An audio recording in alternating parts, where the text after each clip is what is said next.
ભાવનગર જિલ્લાના તળાજાના આસપાસના વિસ્તારમાં અવારનવાર નાના મોટા અકસ્માતમાં અનેક મૂંગા પશુઓએ જીવ ગુમાવ્યા છે, જેમાં જીવદયા પ્રેમીઓની સરાહનીય કામગીરી હોય છે।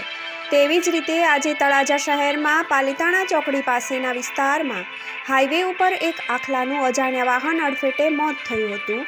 આ બનાવની જાણ થતાં જ લક્ષ્ય સંગઠનના ગૌરક્ષક પ્રમુખ પ્રવીણભાઈ આહિર તેમજ ગૌરક્ષક પ્રમુખ જયંતુભાઈ આહિર તેમજ વિજય વેગડ દેવળિયા, શ્યામભાઈ રાઠોડ તેમજ મનીષભાઈ ભરવાડ દેવળિયા, મંગાભાઈ ભરવાડ તળાજા તેમજ હર્ષદભાઈ પટેલ દાત્રડ તેમજ ગૌરક્ષકો મોટી સંખ્યામાં ઘટના સ્થળે દોડી ગયા હતા અને અકસ્માતમાં મોતને ભેટેલ આખલાની શાસ્ત્રોક્ત વિધિથી અંતિમ વિધિ પણ કરવામાં આવી હતી।